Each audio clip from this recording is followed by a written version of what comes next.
Les choses terrestres ne peuvent pas remplir le vide d'un cœur qui a été créé pour le ciel. Et toi, t'en penses quoi ?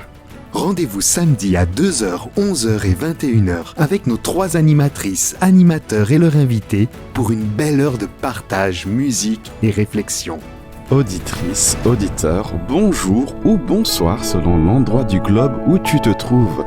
Si tu te demandes sur quelle émission de radio tu es tombé, tu es au Culte Espoir. Tu vas peut-être me dire, Brian, ça me fait une belle jambe de savoir ça. Mais concrètement, qu'est-ce que c'est le Culte Espoir ? C'est un culte d'1 heure où nous allons pouvoir écouter des témoignages authentiques sur la relation avec Dieu, être encouragé par des promesses bibliques, écouter de la musique qui recharge tes batteries pour la semaine sans oublier le partage de notre invitée qui n'est d'autre que Isabelle Brouzet. Bonjour. Bonjour. Alors tu étais sur notre plateau la semaine dernière, mais pour ceux et celles qui ne te connaissent pas, est-ce que tu pourrais te présenter en quelques mots ? Bien sûr. Donc, Isabelle Brouzet, j'habite à Collonges-sur-Salève, en France, et je partage dès que je peux la parole de Dieu avec ceux qui sont autour de moi, parce que c'est aussi simple que parler d'un restaurant que j'ai bien aimé quand je savais manger. Ah bah tant mieux, merci, c'est un vrai don ça. Merci d'avoir accepté notre invitation, d'être revenu. Pourrais-tu nous dire quel est le thème de ton partage aujourd'hui ?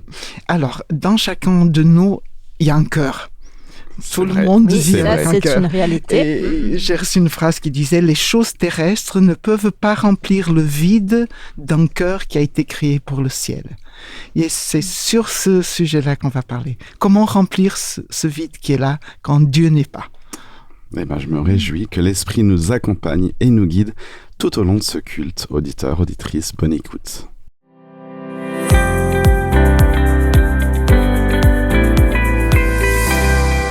Nous sommes dans la chronique Dieu dans ma semaine, une chronique qui donne la voix à un Dieu bien concret dans nos vies. Amandine, la parole est à toi. J'aimerais commencer cette chronique en disant à quel point je suis reconnaissante de pouvoir servir dans ces cultes espoirs. Parce que la préparation de ces cultes me donne l'occasion d'être en mouvement dans ma foi, d'explorer des thématiques, d'aller creuser et de prendre du temps avec Dieu. Et ça, c'est le gros avantage de rentrer dans un projet avec Dieu. Cela nous garde en mouvement et je lui rends gloire pour cela. Et peut-être que c'est un premier encouragement pour toi, auditeur, auditrice, si c'est pas encore ton cas, de permettre à Dieu de t'inspirer un projet avec lui pour le servir, qui te mettra en mouvement dans ton vécu avec lui. Alors ces dernières semaines, j'ai écouté et lu plusieurs témoignages de chrétiens, des témoignages qui m'ont été recommandés ou que j'ai découverts au cours de mes recherches pour les cultes de la radio notamment, qui m'ont interpellée, secouée. J'ai associé à l'écoute de ces témoignages des temps de lecture de la Bible pour aller confronter ce que j'avais entendu, aller checker, est-ce que c'est juste histoire, comment ça marche, des temps de prière, la lecture de livres chrétiens pour m'aider à poursuivre mes réflexions. Et puis j'ai eu des échanges, des réflexions avec d'autres chrétiens, notamment ces 2 amis chroniqueurs, des personnes de confiance qui ont une foi solide, avec qui je peux explorer, confronter, éprouver mes points de vue, ma compréhension pour grandir spirituellement sans me sentir jugée, parce que des fois je suis à côté de la plaque. Ça, c'est un deuxième encouragement pour toi, auditeur, auditrice. Cherche autour de toi si ce n'est pas encore le cas, ou demande à Dieu d'envoyer dans ta vie des chrétiens humbles, mais qui ont le feu pour Jésus, avec qui échanger et grandir. Je réfléchissais donc sur le thème du jour, ce vide d'un cœur qui a été créé pour le ciel, et j'ai découvert notamment le témoignage de Malik, disciple de Jésus au Moyen-Orient. Je te lis un tout petit extrait de ce qu'il partage. Tout chrétien devrait aller en prison pour sa foi en Jésus au moins une fois dans sa vie. Alors là, la réaction dans le studio, c'est oui. Une fois que vous avez connu la solitude d'une cellule de prison, vous n'êtes plus jamais le ou la même, j'imagine en effet, mais non d'ailleurs j'imagine pas, je crois.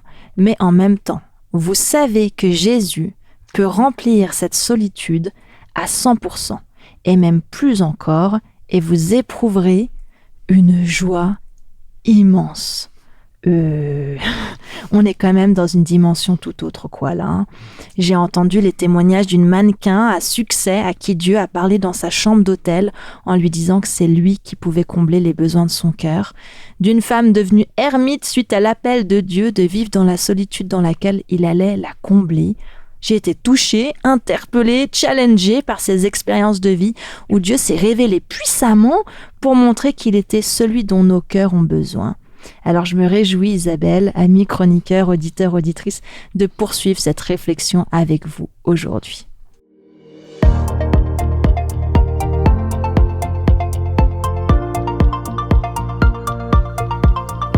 Dans cette chronique promesse du jour, j'aimerais te partager un verset qui se trouve dans le livre des psaumes de David que tu trouveras dans l'Ancien Testament.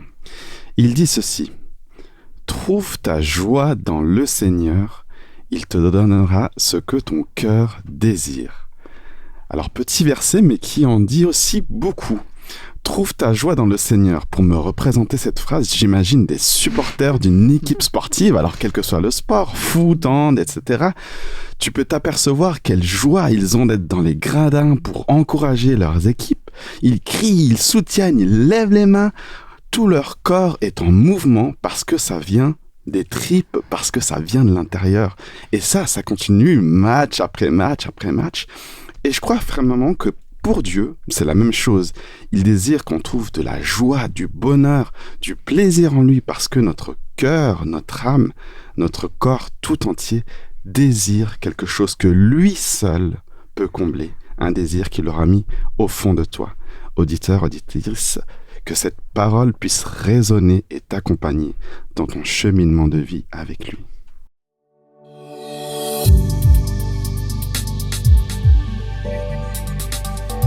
Depuis le début de notre émission, on a déjà pu commencer à cheminer ensemble à travers cette réflexion d'Amandine dans tes lectures. Et je trouve assez énorme ce témoignage qui raconte comment, du manque ou de l'absence, il y a des hommes et des femmes qui ont été comblés, transformés par la présence et la réalité de Dieu dans leur vie. Et puis, Brian, tu nous as fait cette invitation à ce que notre cœur sera complet lorsque nous trouverons notre joie dans le Seigneur. Bon, alors vous savez quoi ? Je vous propose une petite présentation du groupe Antidote, parce que qui est ce Dieu qui fait ça ? Le chant s'appelle « Tomber du ciel ».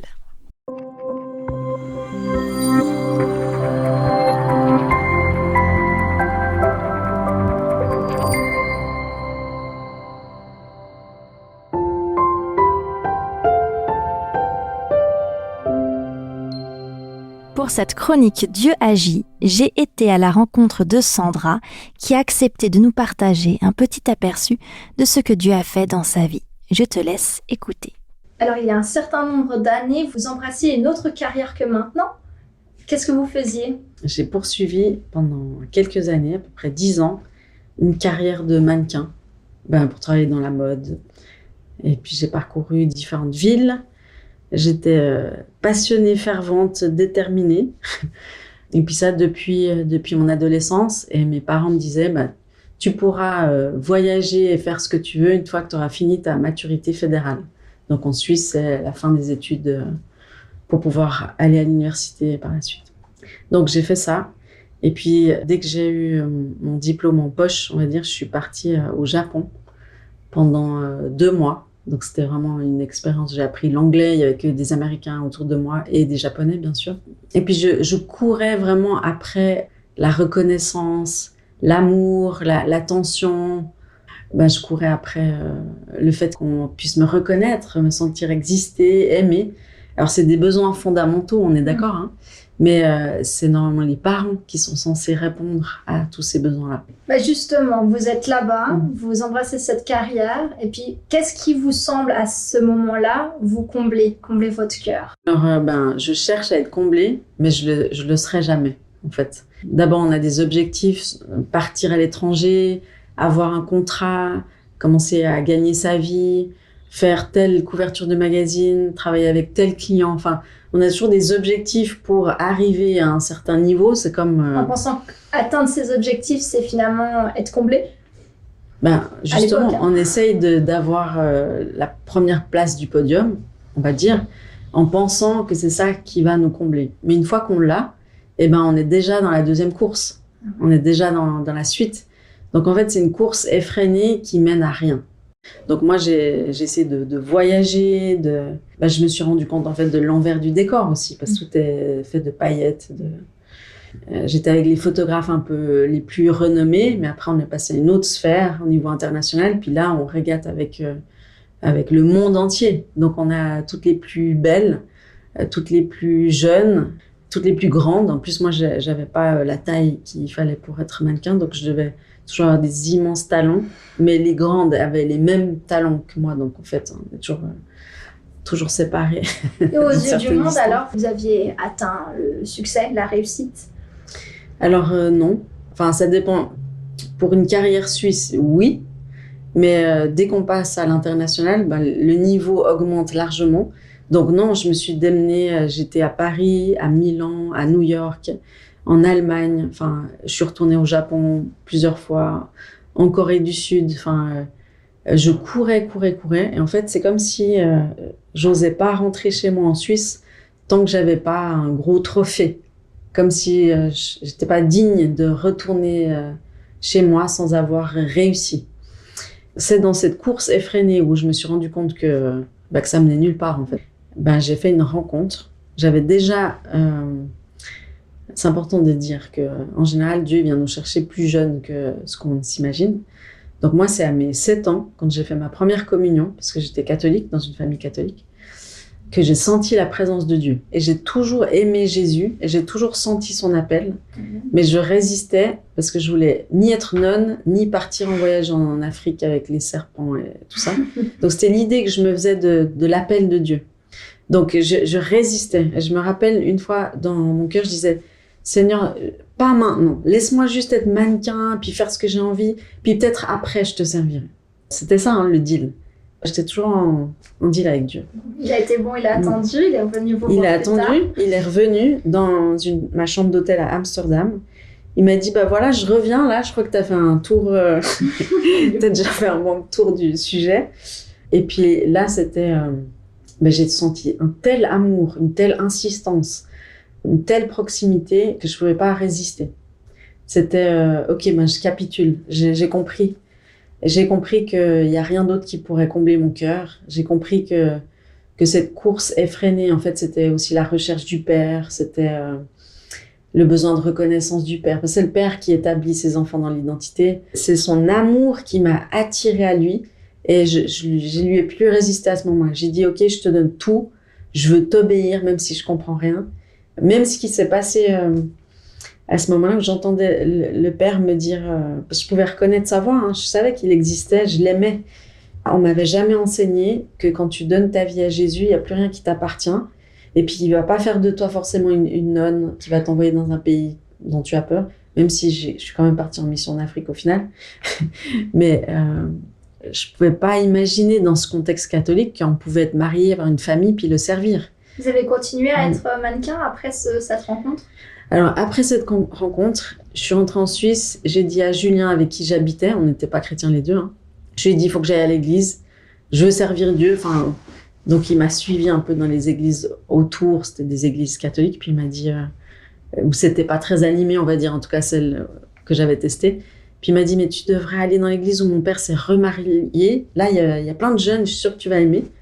Et puis, donc, c'est dans cette église, c'était une église évangélique. Au bout d'un moment, j'ai compris, on m'a offert une Bible, j'ai dévoré la Bible, ce que j'avais jamais fait en fait. Donc je découvrais la parole de Dieu. Et j'étais passionnée, aussi passionnée que j'étais pour poursuivre mes trucs de mannequin. Dieu il m'avait fait passionner, mais pour lui, pas pour des trucs vains. Petit à petit, il m'a dit lâche. Et puis j'avais plus d'intérêt, ni pour l'argent qu'on peut gagner, comme genre une campagne de pub, c'est 10 000 francs suisses. En 2 jours, donc c'est énorme. C'est de l'argent très facile. Et là, je disais non, je dois aller voir ma cousine, non. Enfin, ils comprenaient pas en fait toutes les agences, donc je les ai quittées petit à petit. Ils pensaient que j'avais pris 20 kilos, que c'est pour ça que je partais. Mais avant de partir et de quitter toutes mes agences, ce qui était drôle, c'est que dès le moment où j'ai dit c'est plus ça que je veux poursuivre, c'est Dieu, il m'a donné des opportunités que je rêvais avoir par mes propres forces, genre les couvertures de Cosmopolitan, travailler pour H&M, des choses que là, sans aller faire aucun casting, j'ai reçu ces jobs en un temps record. Et ça a duré peut-être 2-3 mois. Puis après, Dieu il m'a dit, maintenant je veux que tu arrêtes tout. Et puis j'ai tout arrêté. Mais c'est comme si s'il m'a dit, tu vois, moi je suis capable de répondre aux désirs de ton cœur. Même si c'était des choses vaines, on va dire, il me les a quand même données. juste pour dire, il n'y a que moi qui pourra satisfaire tes désirs les plus secrets ou tes besoins les plus profonds. Alors Isabelle, la parole est à toi. Alors, c'est intéressant parce que quand on entend des phrases comme ça, que les choses terrestres ne peuvent pas remplir le vide d'un cœur qui a été créé pour le ciel, ça me touche vraiment. Parce que je crois qu'aujourd'hui, il y a tellement de choses qui essayent de rentrer dans notre cœur pour le remplir que tout le monde devait être comblé et rempli. Et on voit de plus en plus de vide et de plus en plus de solitude. Et chaque humain, dans toutes les générations et dans tous les continents, ressent ce besoin de spiritualité, même s'ils sont des choses différentes. Des fois, c'est pas la même religion, mais c'est ce souhait de atteindre l'éternité et de vivre au-delà de cette vie-ci. Et le fait de savoir que c'est Dieu, parce que Ecclésiaste 3:11 dit « Il a mis dans nos cœurs, la pensée d'éternité. » C'est Dieu qui a mis cette pensée en nous. Donc, c'est lui qui peut remplir, puisque c'est lui qui l'a mis ce vide quand il n'est pas là. Et je me souviens qu'une fois, j'avais acheté un petit appareil électronique et quand j'ai déballé, il y avait dedans un tournevis tout petit. Et puis, c'est resté dans le paquet, j'ai utilisé. Et un jour, j'ai dû ouvrir cet appareil et je me suis souvenu, il y avait un tournevis dedans tout petit.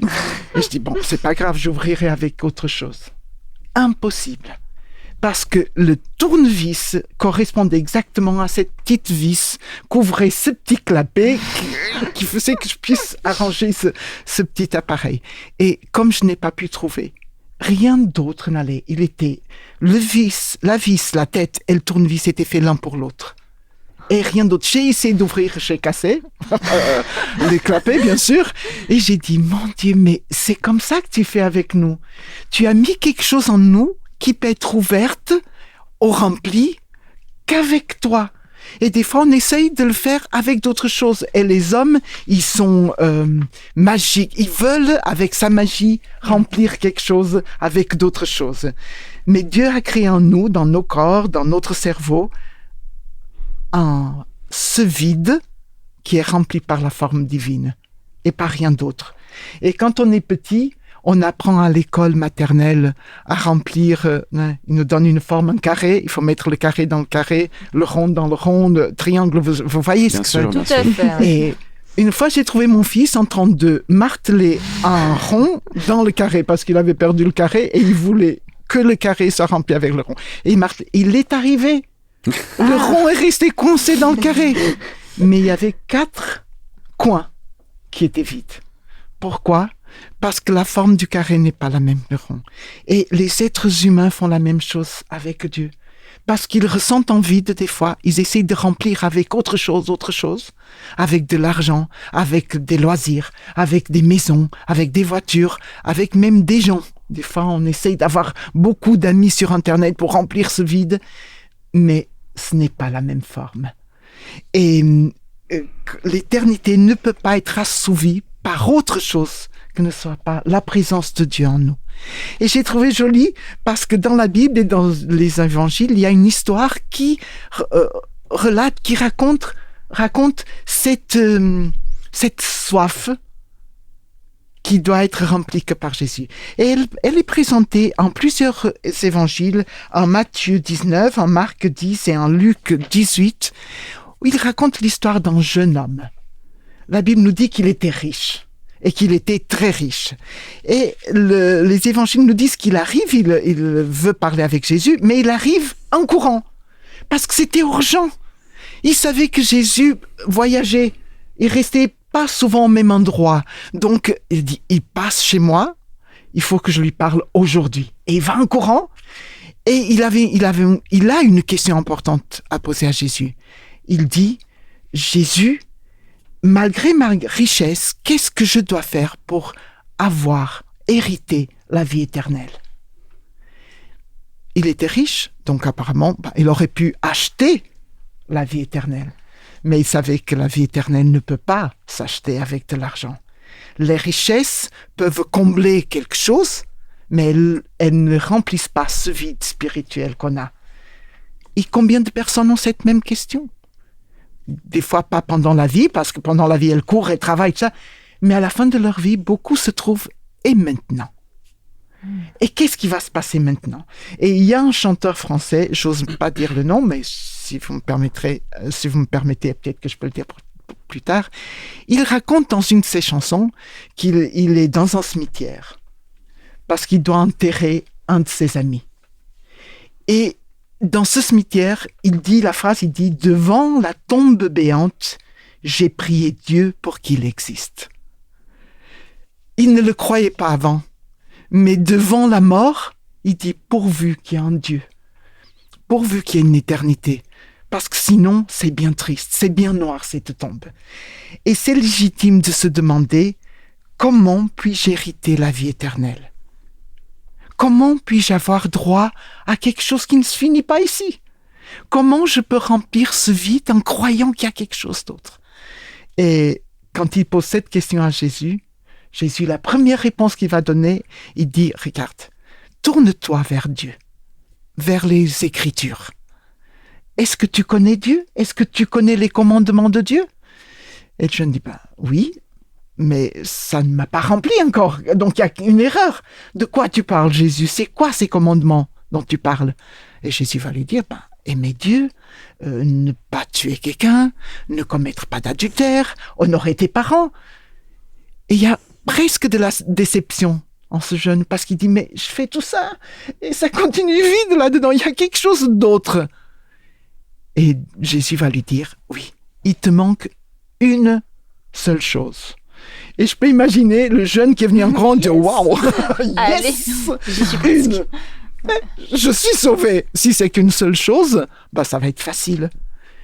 Et Jésus, dans ses paroles, va lui dire, tu sais, tu connais tout théoriquement. Tu sais tout en théorie. Maintenant, je vais t'inviter à que tu le mettes en pratique. Donc, ce que je te demande, c'est vends tout ce que tu as et donne-le aux pauvres.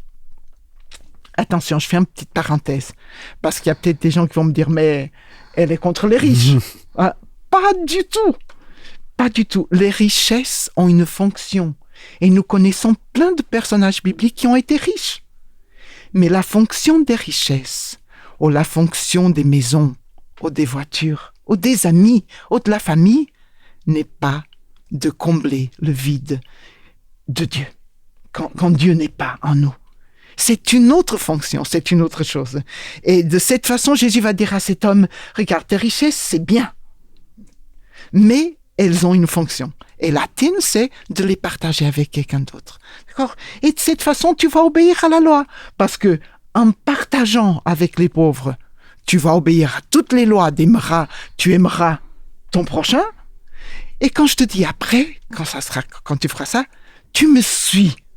Et là, tu vas obéir à la loi, tu aimeras ton Dieu sur toutes les choses. C'est paradoxal ce qu'il dit Jésus, parce qu'il va dire, pour remplir le vide que tu sens, il te manque d'abord que tu te vides de ce que tu as. Donc, et nous comprenons ça parce que Jésus va faire, c'est logique, ce que tu as ne te remplit pas, il faut le vider pour remplir avec quelque chose d'autre. Essaye au moins. Et nous savons très bien, ceux qui ont fait des rénovations profondes dans les maisons, que la première chose à faire dans une maison quand on doit la rénover, c'est la vider. Et puis tu rénoves. Et Jésus va proposer ça, c'est un défi. C'est d'abord, tu vides. Et après, je te remplis de quelque chose. Et tu vas voir que tu vas pas être déçu. Et être disciple de Jésus, parce que finalement, Jésus est en train de dire, quand il dit « suis-moi », tu deviendras mon disciple. Être disciple de Jésus, c'est vivre comme il a vécu, aimer comme il a aimé, et donc se remplir de ce que Jésus s'est rempli, ça veut dire de Dieu. Et il y a quelqu'un qui a dit, une chose qui a dit comme ça, « J'ai cherché Dieu et je ne l'ai pas trouvé. J'ai cherché mon prochain qui souffrait, et nous nous sommes rencontrés tous les trois. Moi, le prochain, et Dieu qui était là. » Des fois, trouver Dieu, c'est trouver les autres et nous donner aux autres et nous remplir de ce partage. Ce que Jésus proposait à ce jeune homme n'était pas qu'il marche vers la ruine, c'est il proposait pour qu'il signe un contrat en or. C'était une affaire en or, ce que Jésus proposait. Il disait, ce que tu es venu chercher, je te donne. Alors, vide-toi pour pouvoir te remplir de moi. Mais les versets suivants nous disent que l'homme est parti parce qu'il était trop riche et il ne voulait pas se libérer de ses biens. Il était puissant, mais il n'était pas libre. Ses biens l'avaient alourdi. Il possédait des biens, mais surtout les biens le possédaient. Il ne pouvait plus rien faire parce qu'il était attaché à ses biens. Ses richesses l'avaient vieilli, ridé, sclérosé, et il ne pouvait plus avancer vers ce voyage qui s'appelle l'éternité. Il pensait être riche, mais non, parce que ses richesses l'empêchaient d'obtenir ce qui lui manquait. C'était l'éternité. Alors, rien ni personne pourra remplir ce vide en nous. Et j'invite chacun de nous, même si on se sent un peu comblé, un tout petit peu, parce qu'il y a des choses qui nous comblent, nos familles nous comblent. L'éternité, c'est avec Dieu. Nous pouvons le chercher dans la prière, des fois dans la solitude, des fois dans les témoignages, des fois dans la lecture. Dieu, quand on le cherche, il viendra, il videra tout ce qui n'est pas nécessaire. Et là, on va être répus. Comme à la fin d'un repas, on nous dit « Tu veux le dessert ?» Et on dit « Non, j'en peux plus. Même le dessert ne m'allège pas. » C'est ce que Dieu veut faire avec nous. C'est nous remplir de telle façon que le reste, même l'important, soit secondaire et qu'il puisse remplir et nous donner cette vision d'éternité.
Bienvenue dans la chronique « Et toi, ça te parle ?» Une chronique qui permet d'éclaircir, de réagir, d'aller plus loin dans le message qui a été partagé. Et ce message, c'est Isabelle Brouzet qui nous l'a partagé. Elle évoque notamment le besoin de combler un vide que les choses matérielles et terrestres ne peuvent pas combler dans notre vie. Alors les filles, Marilyn, Amandine, comment ça vous parle ? Moi, j'ai été interpellée par cette idée de lâcher des choses pour pouvoir recevoir. Qu'il y a des choses qu'on... Ouais, peut-être comme cet écureuil-là qui a la main dans le sac de cacahuètes, mais qui doit lâcher la cacahuète pour sortir la main, sinon il... Oh, c'est mignon comme image.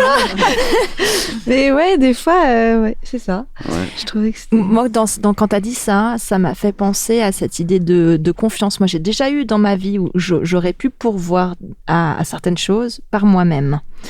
Et où j'ai l'impression que Dieu disait, non mais ça, en fait, débarrasse-toi. pour que tu puisses me faire confiance et que tu puisses voir que moi, je vais pourvoir et d'une manière bien plus merveilleuse, bien plus grande que ce que toi, t'aurais pu faire. Et c'est vrai que moi, ça me touche et ça me défie en même temps de me dire, en fait, c'est quand Dieu nous invite à le laisser combler ce vide, c'est aussi apprendre à lui faire confiance et à dépendre de lui, ce qui est un petit peu contre ce que naturellement nous faisons en tant qu'être humain. On nous dit bien dans les enseignements de la société, compte sur toi-même, tes ressources sont toi-même. Non ? Oui. Tout à fait. Et puis, c'est vrai que quand tu nous as parlé de la pensée que Dieu avait mis en nous, cette pensée de l'éternité, j'ai pas pu m'empêcher, tu avais évoqué cet auteur-là de chant qui disait qu'il avait assisté à l'enterrement de son ami et que face à la mort, en fait, on a beau avoir des moyens infinis, on est face à la mort, c'est plus puissant que nous dans un sens. Et là, il se dit, ce serait bien que Dieu existe. Il cherche un sens à sa vie. Et pour les personnes, moi, je vois, pour les personnes souffrantes, c'est vrai qu'il y a toujours cette question-là. Ou alors, moi... Tu vois ça dans ton travail ? Dans mon travail, par exemple, pour les personnes en situation de handicap, c'est vrai qu'il y en a certains qui se demandent, à quoi bon, au final ? À quoi bon ? Et dans un autre sens, il y a entre guillemets, ceux qui ont une belle vie, qui sont riches. On parlait du jeune homme riche, mais là, actuellement, on peut voir des milliardaires qui essayent d'élargir encore plus notre vie.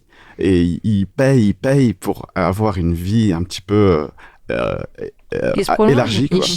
Ça veut dire quoi par élargie ? En fait, une vie d'éternité. Il y a des milliardaires qui cherchent à devenir avoir la immortels, vie, à être par leurs propres moyens. Exactement. C'est très impressionnant parce que les statistiques disent que les pays où il y a le plus de suicides, c'est les pays les plus riches. Ouais. Ce qui veut bien dire que c'est pas moi qui dis. Moi, je pensais, dans les pays où il y a la guerre, ils se suicident, ils n'ont pas le temps de se suicider. Bon, ils sont tués, donc... Mais dans les pays riches, où tout paraît facile, les gens continuent avec ce vide. Et le suicide, c'est une façon de dire, je ne trouve pas de solution. Il n'y a pas de solution. Donc, ça montre bien que c'est pas la richesse, même pas la paix politique qui remplit ce vide.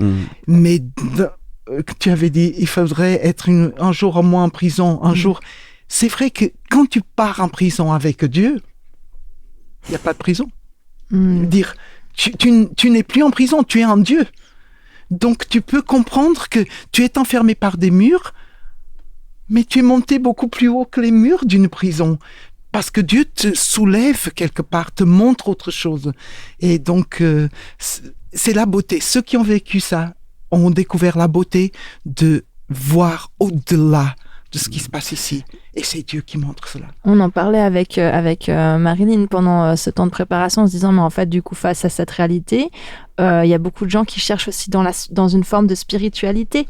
Dieu, Jésus, mais en fait, ils cherchent ailleurs que Dieu et Jésus. C'est des spiritualités qui vont offrir autre chose pour une paix intérieure, pour un sens d'être rempli. Et même, en fait, dans ces chemins-là, on se rend compte que finalement, ça répond pas non plus. Parce que vraiment, celui qui a la bonne tête de tournevis, c'est vraiment Jésus-Christ. Celui qui t'a créé. Et c'est lui qui nous a créés. Et donc, du coup, ça t'appelle finalement ok, t'es en quête, mais en fait, la clé, la porte, Dieu, dans la parole, c'est dit le chemin, la vérité, la vie. C'est Jésus, quoi. Et maintenant, c'est un appel individuel à tous les chrétiens, à tous ceux qui croient. C'est que les autres voient en nous qu'on est remplis. Nous, on est remplis. Il nous manque peut-être des choses, mais c'est pas celles qui sont importantes. Nous sommes l'exemple. Les gens peuvent entendre à la radio quelque chose, mais s'ils connaissent quelqu'un qui vit cette spiritualité et qui sont repus de Dieu, ça va lui montrer que ça existe, que c'est vrai, que ça vaut la peine de se rendre à Dieu. C'est un défi maintenant. Oui, tout à fait. Merci pour ces échanges. Et toi, à la maison, là où tu te trouves, comment ça te parle ?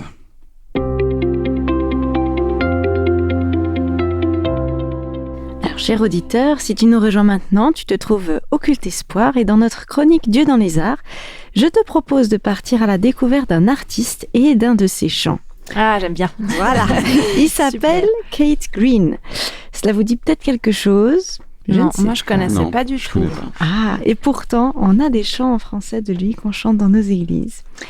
Né en 1953 à Brooklyn, dans une famille dans laquelle la foi était un mélange des enseignements de Jésus et de métaphysique, il commence la musique à 3 ans avec son ukulélé, puis avec le piano à 7 ans, et il est engagé à 11 ans par un label de musique anglais pour enregistrer ses propres titres. C'est un Voilà. bon musicien. Un bon musicien. Mais quelque part dans son cœur, il y avait quelque chose. Dès ses 15 ans, il part en quête du bonheur parce que ce qu'on lui a enseigné ne faisait pas franchement sens pour lui. Et il explore les religions orientales, la drogue, la méditation, le yoga, tout ce qui était en vogue à l'époque sur la côte ouest. Il était convaincu que le vrai bonheur, une fois trouvé, ne serait pas passager. Il constate alors que toutes ces religions pointent Jésus en disant qu'il est un des chemins vers le bonheur. Mais en lisant sa Bible, il remarque que Jésus dit de lui-même qu'il est le seul chemin qui mène au Père. Il est la porte. Voilà. Et voilà, à 19 ans, en 1972, c'est le déclic. Il a trouvé ce bonheur durable en Jésus et en Dieu. Il le reconnaît comme son sauveur et Dieu. C'était pas forcément évident dans sa culture, là où il a été éduqué. Il abandonne la drogue et s'investit d'un cœur sans compromis pour lui. Après avoir joué plusieurs années avec des labels chrétiens, il refuse ensuite de facturer sa musique, concerts et albums. Sa prière était que des milliers de jeunes découvrent cette relation si particulière avec Dieu et s'engagent pour la vivre et la partager. Ses concerts étaient particuliers, mélange de musique, de partage, d'interpellation pour encourager à se lever, à suivre Jésus plus complètement. Alors, il enregistre en 10 ans 5 albums, dont 3 hors label. En 10 ans, parce qu'il décède tragiquement à 28 ans d'un crash d'avion avec 2 de ses enfants. J'ai lu une remarque anonyme très belle sur lui. Il n'était pas juste un chanteur, mais un psalmiste qui touchait le cœur de Dieu et le partageait avec nous. Alors le chant que je vous partage aujourd'hui s'appelle en anglais « Oh Lord, you're beautiful ». Seigneur, tu es beau. Et il raconte lui-même l'histoire de ce chant depuis son piano lors d'un événement en 1980. Nous avons maintenant la chance d'en avoir même des versions françaises. Voici son récit. Ce lundi soir, autour de minuit, j'ai écrit une lettre à Dieu. Ne sachant pas où la poster, je l'ai mise dans ma Bible. Je lui ai dit, « Seigneur, vas-tu faire quelque chose au sujet de mon cœur ? Tu sais, cela fait longtemps que je t'ai rencontré. Et je sens comme la peau de mon cœur qui se durcit. Ça arrive avec le temps, mais je veux avoir une peau de bébé sur mon cœur.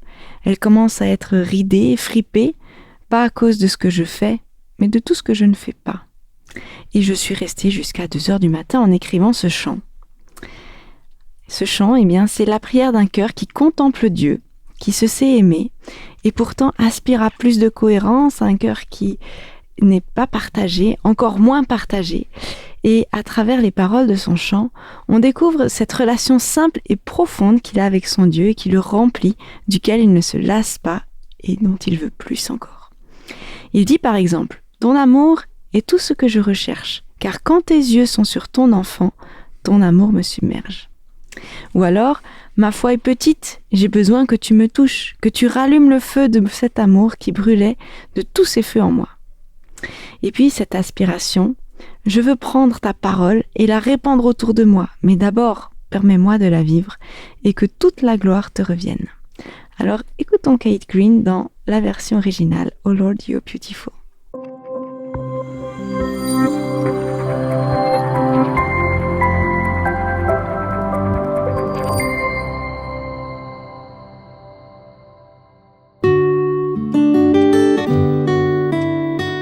Eh bien, ce chant a préparé nos cœurs pour maintenant vivre un temps de prière avec Dieu. Isabelle, peux-tu nous y conduire ? Bien sûr. Seigneur, nous voulons te remercier parce que ce vide d'éternité, ce besoin d'éternité, tu l'as mis dans nos cœurs. Et en plus, tu nous as envoyé un cadeau pour remplir ce vide, qui est Jésus. Nous te remercions pour cela. Nous voulons faire de toi le premier, le dernier, le milieu, le tout de notre vie. Que tu puisses remplir chaque coin. Et si tu dois vider, si tu dois faire le nettoyage, le ménage dans ces cœurs qui des fois sont vieux, sont ridés, sont durs, fais-le. Entre, nettoie, change, met un cœur de chair et habite entièrement en chacun de nous. C'est ce que nous te demandons en pensant à chaque personne qui écoute ce message, que tu puisses attendrir chaque cœur et remplir chacun d'eux. Nous te demandons tout cela au nom de Jésus. Amen. Amen.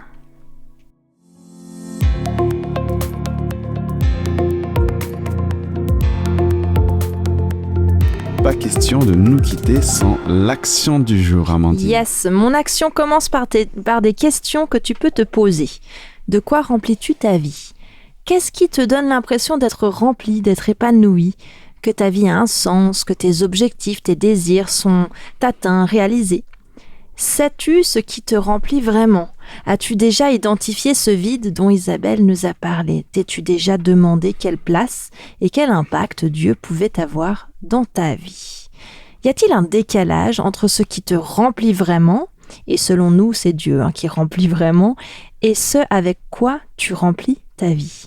Si aujourd'hui, maintenant, tu souhaites laisser Dieu remplir ce vide que seul lui peut combler, que ce soit pour la première fois de ta vie ou pour renouveler ton invitation à Dieu, je t'invite à dire, tu peux même répéter après moi, « Seigneur, je comprends que seul toi peux remplir ce vide en moi.